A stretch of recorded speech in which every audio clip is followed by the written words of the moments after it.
বাংলাদেশের বিপক্ষে সীমিত ওভারের সিরিজ খেলতে ঢাকায় পৌঁছেছে নিউজিল্যান্ড জাতীয় ক্রিকেট দল।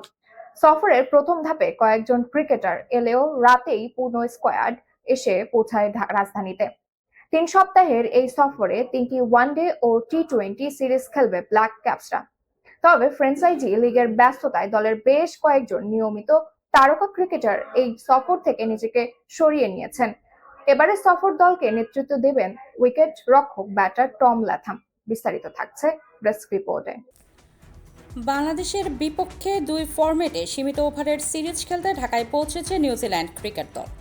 সোমবার রাতে প্রথম ধাপে নিউজিল্যান্ডের 3 ক্রিকেটার বাংলাদেশে পা রাখেন। পরে রাত 11টার দিকে দলের বাকি ক্রিকেটাররা ঢাকায় পৌঁছান। ব্ল্যাক ক্যাপস বাহিনীকে ফুল দিয়ে বরণ করে নেয় বাংলাদেশ। 3 সপ্তাহের বাংলাদেশ সফরে 3 ম্যাচের ওয়ানডে ও টি-20 সিরিজ খেলবে নিউজিল্যান্ড। ফ্র্যাঞ্চাইজি ক্রিকেট নিয়ে ব্যস্ততার কারণে বাংলাদেশ সফর থেকে নিজেদের সরিয়ে নিয়েছেন নিউজিল্যান্ডের প্রথম সারির অন্তত 10 জন খেলোয়াড়। এবারের সফরে নিউজিল্যান্ডকে নেতৃত্ব দিবেন উইকেট রক্ষক ব্যাটার টম ল্যাথাম। বুধবার মিরপুরে অনুশীলনে নামবে নিউজিল্যান্ড ক্রিকেট দল। ওয়ানডে সিরিজে বাংলাদেশ সফর শুরু করবে নিউজিল্যান্ড দল। 17 ও 20 এপ্রিল সফরের প্রথম 2 ওয়ানডে অনুষ্ঠিত হবে মিরপুর শেরেবাংলা জাতীয় ক্রিকেট স্টেডিয়ামে। এরপর চট্টগ্রামের শহীদ বীরশ্রেষ্ঠ ফ্লাইট লেফটেন্যান্ট মতিউর রহমান স্টেডিয়ামে 23 এপ্রিল সিরিজের তৃতীয় ও শেষ ওয়ানডে খেলবে 2 দল। চট্টগ্রামে টি-20 সিরিজের প্রথম 2 ম্যাচ যথাক্রমে 27 ও 29 এপ্রিল এবং 2রা মে মিরপুরের তৃতীয় ও শেষ ম্যাচ অনুষ্ঠিত হবে।